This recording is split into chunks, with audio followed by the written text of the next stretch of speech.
Esdras, capítulo 10, do versículo 1 até o versículo de número 4. Se você está com a sua Bíblia, peço que você acompanhe comigo. Você pode ler no celular também, na sua Bíblia do celular. Eu gostaria que você ficasse atento às Escrituras, ao que o Senhor vai nos falar. Enquanto Esdras orava e fazia confissão, chorando, prostrado diante da casa de Deus, ajuntou-se a ele, de Israel, muito grande congregação de homens e de mulheres e de crianças, pois o povo chorava com grande choro. Versículo 2. Então Secanias, filho de Jeiel, um dos filhos de Elão, tomou a palavra e disse a Esdras: nós temos transgredido contra o povo de Deus, casando com mulheres estrangeiras dos povos de outras terras. Mas no tocante a isto, ainda há esperança para Israel.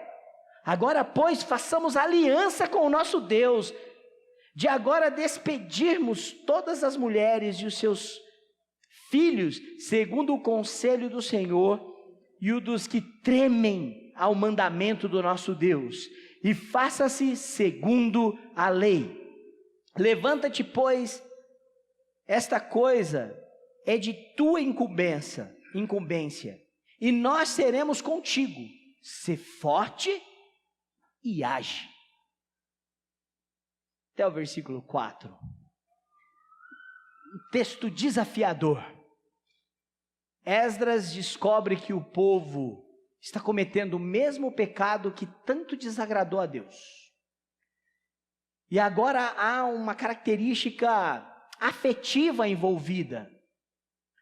Há relacionamentos mistos e há uma situação difícil de ser resolvida. No capítulo 9, Esdras então lamenta o pecado do povo, ora confessando o pecado do povo e lamentando isso. Mas o capítulo 10 então resgata dizendo que Esdras está fazendo isso e acontece algo. É preciso lembrar que Esdras é o líder levantado por Deus para este processo de restauração espiritual para o povo de Deus. Isso é muito comum no Antigo Testamento, porque no período de Juízes, por exemplo, Deus levantava juízes para executar a sua vontade em determinadas fases da história. E no Antigo Testamento isso foi muito comum. Na vida da igreja também é assim. A liderança precisa estar comprometida com o Senhor, sensível com o Senhor e fazer parte do processo de restauração. E hoje à noite eu gostaria de falar sobre esse processo de restauração, nos exemplos em tempos de crise. E talvez você esteja pensando: o pastor está pregando isso para os presbíteros da igreja, porque os exemplos que nós precisamos num período de crise para a restauração deve vir da liderança, e o texto fala disso. Sim, os líderes estão envolvidos nesse processo de restauração. Esdras, Secanias. Sim, eu estou pregando hoje para a liderança da nossa igreja, mas também estou pregando para você, homem, marido, chefe do lar. Você é chefe do lar, sacerdote da sua casa. Eu estou pregando para você que é pai e mãe, que cuidam, que servem no serviço de pai e mãe dentro de um mandato cultural de Deus para sua casa, de exercer autoridade, tanto o pai quanto a mãe. Então eu prego não apenas para os líderes de hoje da igreja, mas também para nós, igreja, de uma maneira geral. A liderança, ela deve fazer parte de um exemplo no processo de restauração de Deus em tempos de crise. O que se vê hoje em dia é que as lideranças se transformaram em popstar, em celebridades da internet, dos meios de comunicação, e elas parecem estar acima do povo.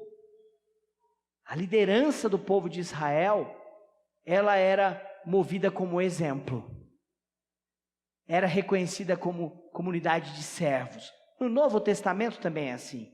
O apóstolo Paulo, por exemplo, em Colossenses, quando vai falar do ministério ou do ministro, dentro de uma igreja, alguém que exerce liderança, um ministro, ele usa para significar ministro a palavra escravo no grego, hiperetes, um escravo que está algemado num navio, aos remos do navio, no porão de um navio. Ele está condenado a remar durante toda a sua vida, e se esse navio naufragar numa guerra, num embate, numa tempestade, ele perece com o navio. Hiperetes é um tipo de escravo que estava condenado a servir na galé de um navio, preso aos remos. O ministro é servo, no propósito de restauração de Deus do seu povo. Você, pai, chefe de família, marido, você, mãe, você tem um chamado, e esse chamado contribui para o processo de restauração de Deus na sua vida familiar e na vida dessa igreja. Por isso, irmãos, gostaria que nós olhássemos para 3 exemplos. O primeiro dele: em tempos de crise, os líderes precisam dar exemplo com arrependimento contagiante. Arrependimento contagiante. Observe o versículo 1. O que Esdras está fazendo? Ele está jejuando, ele está chorando. Nós já falamos até do processo de jejum na restauração, inclusive no livro de Esdras, nessas exposições. Esdras está fazendo uma oração de confissão. O versículo 1 diz: enquanto Esdras orava e fazia confissão, chorando, prostrado diante da casa de Deus, ajuntou-se com ele de Israel muito grande congregação de homens, mulheres e de crianças. Ei, presta atenção. Esdras é o líder. Há um problema, uma crise espiritual. O que Esdras faz? Ora, clama, chora, jejua, busca o Senhor em confissão. E este exemplo arrasta quem está com ele, quem voltou com ele da Babilônia, quem viajou 1.500 quilômetros para chegar em Jerusalém, para reconstruir altar, para fortificar a cidade. Essas pessoas que estão com ele, veem esse homem tendo um procedimento espiritual de arrependimento, e eles também são conduzidos a isso. Eu quero dizer para você que é pai, mãe, o seu filho vai vir para a igreja e vai dar trabalho. Ele vai fazer barulho, ele vai gritar, ele vai chorar, mas o lugar é dele ver o seu exemplo vindo adorar. Lugar de criança na igreja. Observe que o texto fala, uma grande multidão de Israel. Como que é narrada? Homens, chefe da casa, os líderes, as mulheres, mães, esposas, e quem mais? Crianças, os filhos, comunidade da aliança. Sua família faz parte desse processo de restauração. Não prive o seu filho de vir à igreja porque ele dá trabalho. Lugar de criança dá trabalho é na igreja. É aqui que ele vai ver você cantando que eu sou quem dizes que eu sou. Cadê o Caleb? Caleb, ontem você pediu, né? Ontem eu fiz uma visita lá, aniversário do Arthur, irmão. O Caleb é irmão mais velho, e ele tem muitas responsabilidades como irmão mais velho, né? Ele é irmão do Arthur. E o Caleb falou assim: ô pastor, não pode cantar Quem Sou Diz Que Eu Sou esse domingo? Eu gosto dessa música. Hoje a gente cantou, né, Caleb? É aqui que o seu filho vai aprender a saber quem ele é diante de Deus. O seu exemplo de oração vai ser importante para a sua vida. Presta atenção. Eu não aprendi, eu nasci dentro de uma igreja presbiteriana. Nasci no hospital, tá? Mas quando eu digo nasci dentro da igreja presbiteriana, é que minha mãe grávida era da igreja. Quando tinha um mês, eu fui para a igreja. Eu cresci na escola bíblica dominical, mas foi o exemplo dos meus pais que me ensinaram a orar. Eu não aprendi a orar na igreja, eu aprendi a orar com meu pai. Quantas vezes eu vi meu pai e minha mãe de joelhos orando em casa, juntos. Quantas vezes eles se reuniram com a gente na sala e desligou a televisão e falou: agora é a hora de nós orarmos, culto doméstico, e me ensinou a ler a Bíblia. E a primeira vez que eu li a Bíblia, li sozinho, em voz alta, não foi na igreja, não foi aqui, foi em casa. De desejar ler a Bíblia, porque os meus pais liam a Bíblia. E olha, meu pai veio do Piauí, é um homem que nunca estudou, ele sabe ler porque ele é teimoso. Todo piauiense é teimoso, é igual o Whindersson Nunes, né? Vai querer lutar com o Popó. Meu pai é desse jeito, não tem um dente na boca. Se você põe um pedaço de churrasco na frente dele, ele devora. Piauiense é desse jeito. Meu pai lê a Bíblia, ele lê com dificuldade, mas ele lê, sempre leu para mim. Nunca frequentou uma faculdade, mas explicava a Bíblia para mim. Então, meu irmão e minha irmã, o processo de restauração começa com um exemplo. E o arrependimento, ele deve ser contagiante. Se o povo não vê temor nos seus líderes, se não há temor a Deus nos seus líderes, o arrependimento de Esdras é contagiante no povo de Israel. Ele lidera o povo com um exemplo, e não apenas com palavras de efeito, com frases de efeito, com musiquinha de fundo para emocionar o coração das pessoas. Não, ele lidera o povo de Israel neste processo com um exemplo espiritual. Ele orou, ele chorou pelos pecados do povo, e depois ele passou a orar e chorar junto com o povo, porque eles lamentaram juntos. O grande problema da igreja é que ela não quer mais lamentar pelo pecado. Na Bíblia, no livro de Salmos, boa parte dos livros de Salmos dos cânticos de Salmos são cânticos e orações de lamento. Lamento pelo pecado, lamento pela desobediência do povo de Deus. Lamento. A igreja hoje não quer mais lamentar pelo pecado. A igreja hoje quer euforia. Esdras conduziu o povo a chorar pelos pecados. Mas se o meu filho não me vê preocupado com o temor a Deus, lamentando os meus pecados, preocupado com uma vida digna diante de Deus, se a única coisa que ele vê é um culto falso, vazio, mas fora da igreja eu sou outra pessoa, se é isso que os meus filhos veem em mim, se é isso, eles não serão conduzidos pelo meu exemplo, eles vão ficar frustrados com o meu exemplo.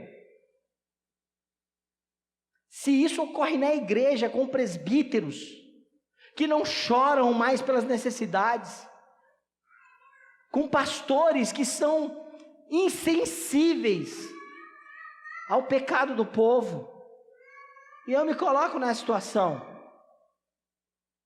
Eu me lembro do ensino de Jesus sobre o reino de Deus, o Sermão do Monte, Mateus capítulo 5, versículo 4, os bem-aventurados são os que choram.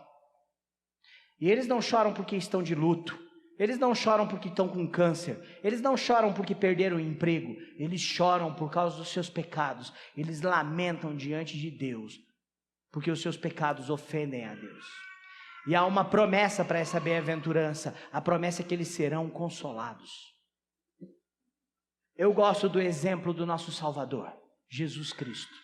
No Evangelho de João, no capítulo 13, Jesus está instituindo a Santa Ceia. E ao instituir a Santa Ceia, ele põe uma toalha na cintura, uma veste de servo. Ele se prostra com uma bacia e ele passa a lavar os pés dos discípulos. A lavar os pés dos discípulos. Pedro não queria que isso acontecesse. O Senhor é o mestre, vai lavar meu pé? Jesus fala para Pedro assim: ô Pedro, se eu não lavar, você não tem parte comigo.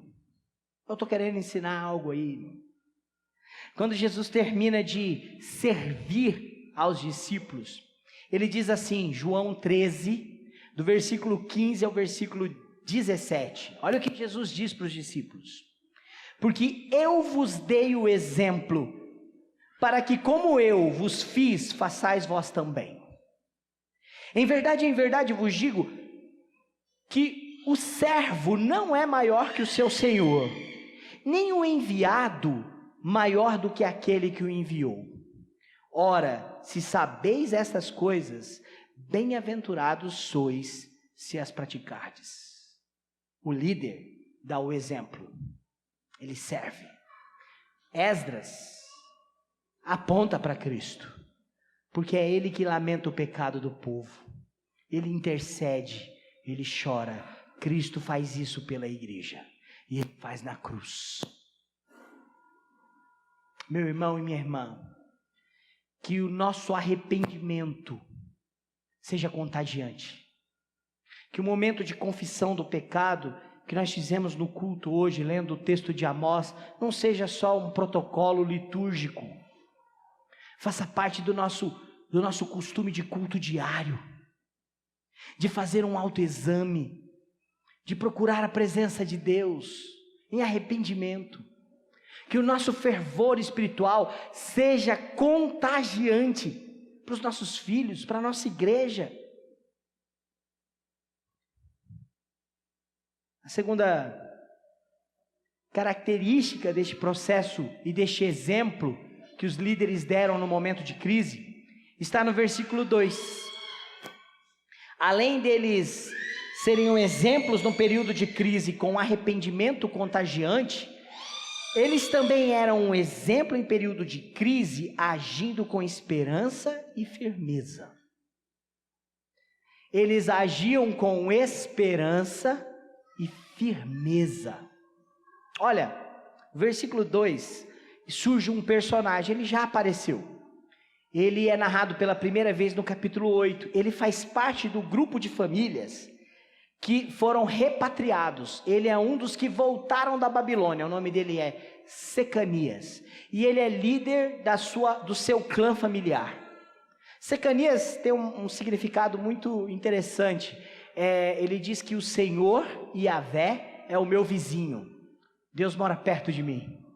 É isso que significa o nome Secanias.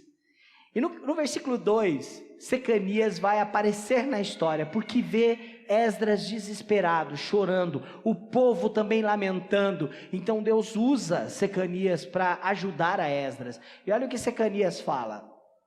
Então Secanias, filho de Jeiel, um dos filhos de Elão, tomou a palavra e disse a Esdras: nós temos transgredido contra o nosso Deus, casando com mulheres estrangeiras dos povos de outras terras, mas no tocante a isso, ainda há esperança para Israel. O versículo de número 4, ele ainda diz: levanta-te, pois, esta coisa é da tua incumbência, e nós seremos contigo, sê forte e age. A liderança que está envolvida no processo de restauração, o pai de família que quer restaurar a vida familiar da sua casa, dos seus filhos, a vida espiritual, quer fortalecer a vida espiritual do seu casamento, é alguém que vai encorajar, ele vai agir para encorajar com esperança e com firmeza. Olha só, tem gente que desencoraja a gente, tem gente que deixa a gente desanimado. Já ficou desanimado por alguma coisa? Você fica desanimado, né, de ir a algum lugar ou de fazer determinada coisa. Secanias não é assim. Secanias, ele chega para Esdras e diz assim: Esdras, eu quero encorajar você. Nós pecamos, nós realmente falhamos com Deus. E ele dá nome para o pecado: casamento misto. Nós nos envolvemos com pessoas que não deveríamos nos envolver, e pior, eles estão nos influenciando. Deus não quer isso. Só que tem uma coisa: ainda há esperança, coragem, vamos agir. Secanias, ele não está na lista dos que cometeram este pecado. Depois, se você continuar lendo o capítulo 10, você vai perceber que foi passado um pregão. A partir do verso 6, Esdras manda passar um pregão entre o povo de Jerusalém, para levantar quem são as pessoas e os líderes, os príncipes, que estão cometendo o pecado de casamento de julgo desigual com pessoas estrangeiras e trouxeram ídolos para sua casa. Quem são essas pessoas? Secanias não aparece nessa lista. Você vai encontrar essa lista no capítulo 10, a partir do verso 18. Depois você vai ler uma lista, vai dar, sim, 111 famílias. Não vai aparecer 111 nomes, mas na contagem da família vai dar exatamente isso. Mais de 111 pessoas envolvidas nesse tipo de pecado em Jerusalém. Secanias não faz parte deste grupo. Ele é um repatriado, ele voltou junto com Esdras, mas olha que interessante, a hora que ele vai estimular, ele não se coloca à parte do problema. Ele faz como Esdras. Ele se coloca dentro do problema. No versículo 2, ele não fala assim, realmente, uma parte do nosso povo tinha que morrer, porque são pecador, iníquo e não merece nem estar aqui com a gente. Ô povozinho ruim de lidar. Por que a gente não expulsa esse povo de Jerusalém? Ele não fala isso. Ele fala assim, realmente, nós pecamos. Ele não está na lista, ele não cometeu esse pecado. Mas ele se inclui junto com Esdras, porque exemplo arrasta. Esdras também não estava nesse grupo de pessoas que cometeram um jugo desigual, mas Esdras está chorando e lamentando pelo pecado, e quando Esdras ora no capítulo 9, ele ora dizendo, pecamos, nós pecamos. Secanias faz a mesma coisa. Para encorajar alguém é preciso fazer parte do processo. Secanias faz parte do processo. Há uma crise espiritual, há uma crise moral, vamos resolver. Ele faz parte do processo. Nós pecamos, nós como povo. Essa identidade como igreja precisa ser resgatada. Essa identidade como família precisa ser resgatada. Mas o que acontece no mundo moderno é, a culpa é do meu marido, a culpa é da minha esposa. E nós voltamos lá para o Éden com Adão e Eva, que quando questionado por Deus por que desobedeceram, Adão fala, a culpa é da tua mulher que o Senhor me deu, da mulher que o Senhor me deu. A mulher fala, a culpa é da serpente que o Senhor criou. Uma transferência de responsabilidade. Secanias estimula, fazendo parte. E aí eu faço uma pergunta para você. Como corrigir um erro grave? Como consertar depois que a coisa azedou? Veja bem, esse não era um pecado fácil de resolver. O povo de Israel trouxe estrangeiros, se aliou a eles pelo matrimônio, pelo casamento. Como resolver uma situação de idolatria, de jugo desigual? Irmãos, há uma severidade no texto, porque a resposta de Secanias, o estímulo de Secanias, não foi uma palavra positiva apenas. Ele não estimulou só, eu faço parte do problema, beleza. Mas olha gente, pensamento positivo, tudo vai dar certo no final. Se não deu certo ainda é porque ainda não é o final. Não foi isso que Secanias fez. O que ele falou? Ele falou, vamos fazer uma aliança com Deus. Não significa que ele estava propondo uma nova aliança, uma aliança feita do zero. Ele estava propondo que a aliança da lei fosse restaurada, que o povo fizesse o voto para viver a aliança. Presta atenção nisso. No versículo 2, ele diz assim, temos transgredido contra Deus. Nós casamos com mulheres estrangeiras dos povos de outra terra, mas no tocante a isso, ainda há esperança. Olha só, irmãos, existe uma forma de encorajar alguém, com esperança no Senhor. O arrependimento promove lamentar pelo pecado, mas arrependimento não é só lamento. Não é só choro pelo pecado. Não é só derramar lágrimas em um altar ou de joelhos. Arrependimento é mais do que isso. Arrependimento é agir. E agir com esperança. Você errou no seu casamento? Você errou na criação dos filhos? Você errou com a sua esposa? Você errou com o seu marido? Está arrependido? Não permita que isso fique só no discurso. Numa oração. Passe a agir e haja com esperança. Porque o Deus do povo bíblico é o Deus da restauração. É este Deus que é o Deus da igreja.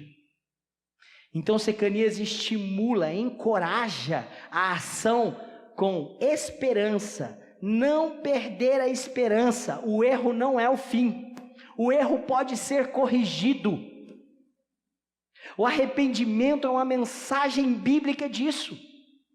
A mensagem do arrependimento é: sim, vocês erraram, sim, vocês colocaram tudo a perder, mas o arrependimento em Cristo Jesus é a oportunidade de vivermos o que Cristo nos oferece, a correção dele em nós. Não perca a esperança de que o erro possa ser corrigido. Não perca a esperança. É isso que Secanias está fazendo. Realmente, pisamos na bola e pisamos feio, mas ainda há esperança. Ainda tem esperança de corrigir isso. Em segundo lugar, ele encoraja com firmeza. Ele chega para Esdras e fala assim: sê forte e age. Seja forte e age. Essa é uma palavra que é muito utilizada no período dos juízes. Moisés falou isso para Josué em Deuteronômio 31, e Deus falou isso para Josué em Josué 1. Lembra? O que Deus falou para Josué no capítulo 1 de Josué, no versículo 6? Ser forte e corajoso, porque tu farás este povo herdar a terra que sob o juramento prometira dar a seus pais. Versículo 9: não te mandei eu? Ser forte e muito corajoso. Não temas nem te espantes, porque o Senhor teu Deus é contigo, por onde quer que andares. Firmeza vem da esperança no Senhor. Eu confio em quem Deus é e no que Ele ordenou. Se você ler o capítulo 1, Deus está falando para Josué: não se desvie da palavra da lei. Tudo que Moisés deixou como decreto de lei, observa, não desvia nem para a direita e nem para a esquerda. Anda no que o meu servo Moisés decretou. Ser forte e corajoso. Agir com firmeza é algo que precisa ser feito no processo de arrependimento. A falta de firmeza em posturas que precisam ser tomadas, irmãos, pode fazer você continuar escravo do pecado.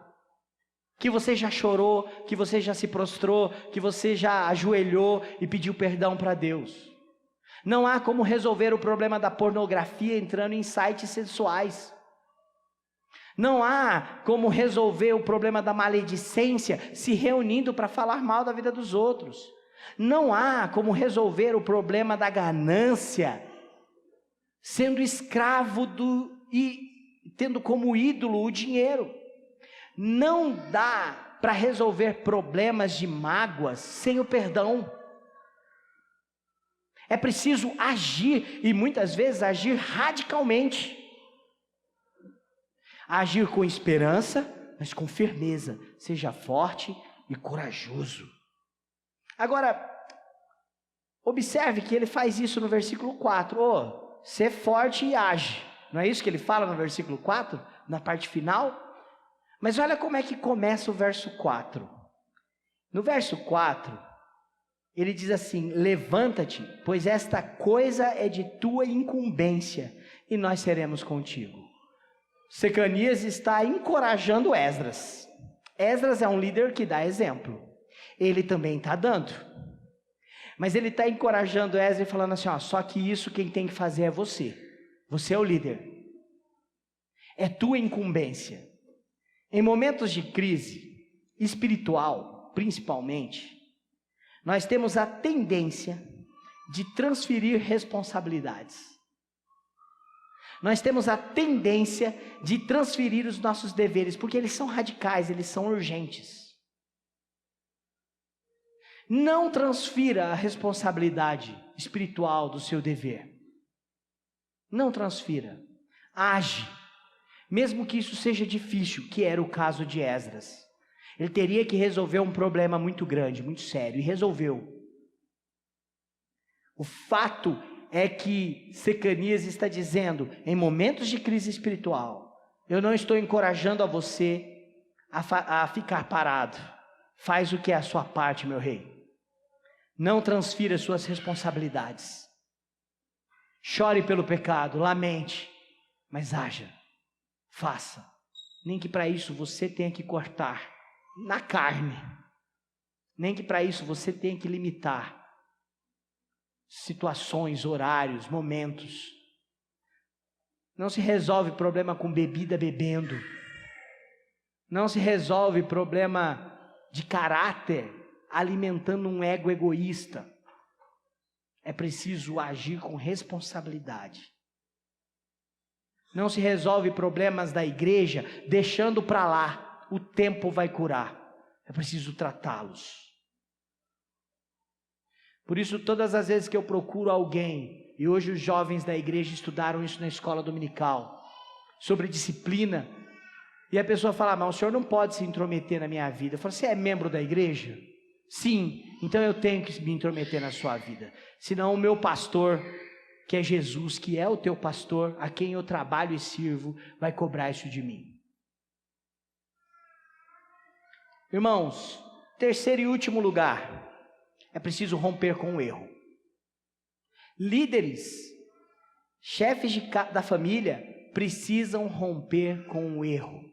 Observe qual é a proposta de Secanias, como ele encoraja Esdras. Ele diz no versículo 3, agora façamos uma aliança com Deus, de que despediremos todas as mulheres e seus filhos, segundo o conselho do Senhor, e dos que tremem ao mandato do Senhor Deus, e faça-se segundo a lei. Como corrigir um erro grave? Voltando-se para a aliança, voltando-se para o voto de obedecer os mandamentos do Senhor, lembrando da aliança e reafirmando os votos da aliança com Deus. Tem gente que prometeu tanta coisa para Deus no dia da sua profissão de fé, mas que não querem cumprir. Tem maridos que prometeram tantas coisas no dia do seu casamento, mas que depois não querem cumprir. Aliança é algo sério. Façamos uma aliança. Vamos voltar para Deus. Vamos ouvir o que a lei diz. E olha, irmãos, é preciso entender algo sobre a aliança. O Salmo 25, versículo 14, Deus diz que a intimidade com o Senhor é para os que o temem, aos quais Ele dará a conhecer a sua aliança. Intimidade com Deus envolve temor, levá-lo a sério. Observe que no versículo ele diz assim, aqueles que tremem diante da palavra, aqueles que temem e tremem diante da palavra do Senhor. Seguindo a lei, seguindo os mandamentos, eu consigo romper com o erro. Mas se eu for negligente com a aliança, se eu desprezar a aliança com Deus, eu desprezo os seus mandamentos, as suas ordenanças. E olha, irmãos, como isso é comum na sociedade moderna. Pessoas que dizem amar a Deus, pessoas que se emocionam com os hinos, com os cânticos da igreja, que gostam de estar na igreja, mas quando o assunto é obedecer os mandamentos, eles vivem como se esses mandamentos de Deus não existissem. E como se Deus não tivesse nenhuma autoridade para influenciar nas decisões deles. É chamado de ateísmo prático. Ele não é ateu no falar. Ele diz, eu acredito em Deus. Nossa, eu já tive até uma experiência. Nossa, fiquei muito emocionado. Nossa, como foi abençoador. Ele não é ateu. Ele acredita em Deus. Mas ele vive como se Deus não existisse. É preciso romper com o erro. É preciso voltar para a aliança. É preciso observar a lei. É preciso tremer diante do mandato do Senhor. É assim que Secanias quer resolver o problema. É assim que ele está encorajando Esdras. Vamos fazer o que a aliança do Senhor manda. Irmãos, tem umas sentenças que me incomodam nesse texto. Elas estão no versículo 2 e no versículo 3. E eu gostaria da sua atenção. A primeira sentença, do versículo 2, diz assim: nós pecamos, casando com mulheres estrangeiras dos povos de outras terras. A outra sentença é: despediremos todas as mulheres e os seus filhos. Secanias está identificando o problema, e Secanias está dizendo, vamos despedir, vamos mandar embora. E por que isso é um problema para nós? Porque a Bíblia ela não se contradiz. E a Bíblia é contra o divórcio. A Bíblia condena o divórcio. A Bíblia não apoia o abandono familiar. E esse texto, então, ele me incomodou durante os meus estudos da preparação desse sermão, porque olhar para esse texto e falar, poxa, mas Deus está validando aqui o divórcio? É preciso olhar com cuidado para o texto, porque não significa apoio ao divórcio. Não significa também que Esdras e a liderança do povo de Deus estejam incentivando um ato de injustiça, mandar as mulheres estrangeiras com os seus filhos embora para os seus povos. Não, Deus não está promovendo a injustiça através da lei. O que Esdras e Secanias estão reafirmando é que o povo de Israel descumpriu a lei. E por descumprir a lei, estes relacionamentos eram desconsiderados ilegítimos, ilegais. É como você dizer assim, eu vou casar, mas não vou casar lá no cartório. Não vou casar do jeito certo, porque eu quero viver do jeito que eu quero. O mundo hoje é assim, eu vou viver do jeito que eu quero, eu vou fazer o que eu quero.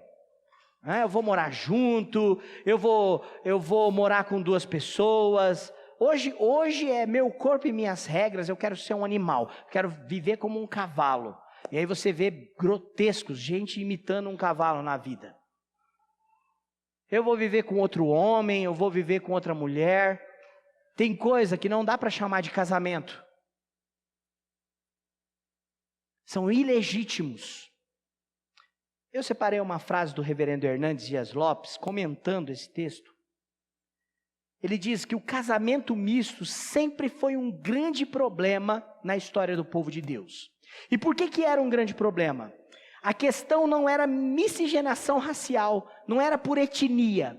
O problema era por apostasia religiosa. Todas as vezes que os reis, que os príncipes, que o povo de Israel casou misto com povos de outras nações, eles passaram a adorar os deuses das outras nações. Foi assim com Salomão, que teve um monte de esposa de outros países e permitiu que elas construíssem altares até de sacrifício humano, sacrifício de bebês. Crianças eram mortas e sacrificadas naqueles altares. Você tem o exemplo de Acabe, que casou com Jezabel, e ela construiu altares a Baal e perseguiu os profetas de Deus, matando-os. Inclusive tentou destruir Elias. O problema não era miscigenação cultural, étnica. O problema era apostasia espiritual. Eu quero convidar você ainda para ler um texto bíblico comigo de Deuteronômio. Porque falar de jugo desigual na igreja é importante para os jovens que um dia vão namorar, aqueles que não namoram ainda. O namoro é um ensaio de como deve ser o casamento. Então preste atenção nisso. Aqueles que estão noivos e aqueles que já casaram. Deuteronômio capítulo 7, verso 3 e 4. Nem contrairás matrimônio com os filhos dessas nações, não darás suas filhas e seus filhos, nem tomarás suas filhas para os teus filhos, pois elas fariam desviar teus filhos de mim, para servirem a outros deuses, e a ira do Senhor se acenderia contra vós outros, e depressa vos destruiria. Isso aqui é Deuteronômio, é o texto da aliança, que Secanias está falando, vamos voltar para a aliança. Vamos cumprir. Então, quando eles despedem essas mulheres, é porque estes casamentos eram ilegítimos. E há uma palavra que é utilizada no hebraico, que só é utilizada aqui em Esdras e no livro de Neemias. Despedir no hebraico aqui é referente a mandar embora prostitutas. Ou seja, era tão fora da lei, tão assolador, que era tratado como ilegítimo pela lei. É preciso romper com o erro. Com isso, irmãos, essa não é uma mensagem para o divórcio, porque você é casado com alguém que não seja da igreja. Não é isso.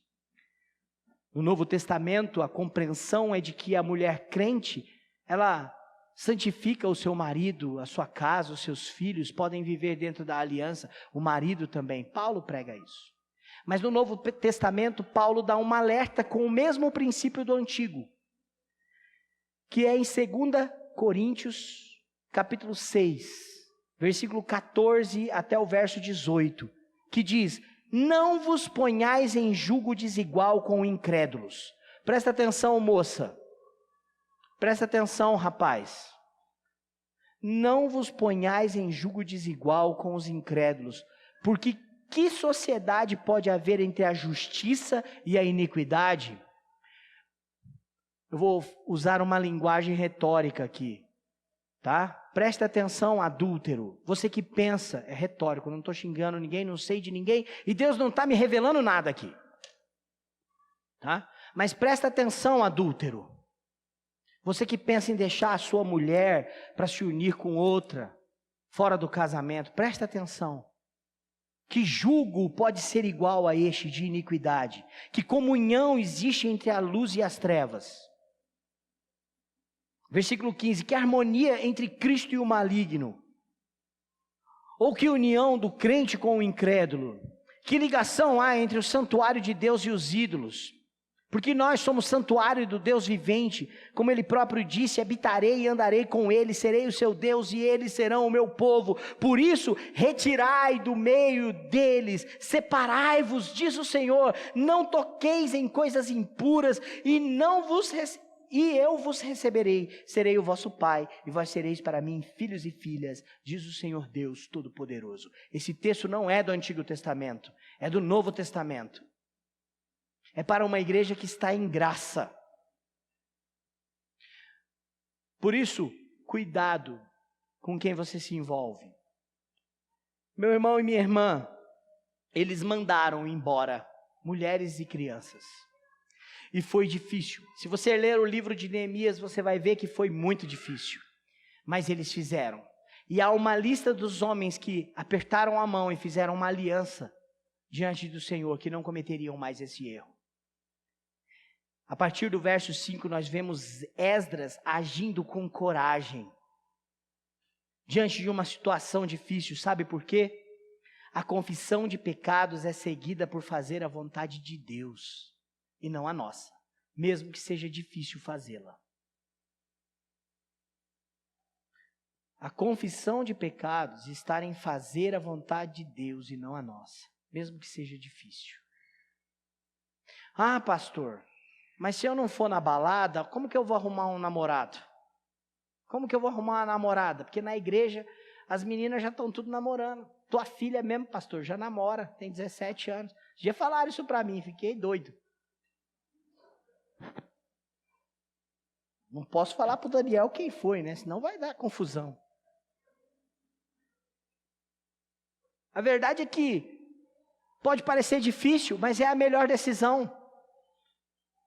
Por isso que no versículo 11 do capítulo 10, Esdras fala assim: agora, pois, fazei confissão ao Senhor, Deus dos vossos pais, e fazei o que é do seu agrado, separai-vos dos povos de outra terra. Olha o texto que Paulo citou, lá em 2 Coríntios. Separai-vos dos povos de outra terra e das mulheres estrangeiras. Rompa com o erro. O exemplo aqui é do jugo desigual, mas há tantos outros erros que precisam ser rompidos por causa da aliança que nós temos com Deus. Não significa um apoio ao divórcio, a um ato de injustiça. Significa que o povo de Israel tinha descumprido a lei, e esses relacionamentos eram ilegais, ilegítimos, e arrastavam o povo para longe do Senhor.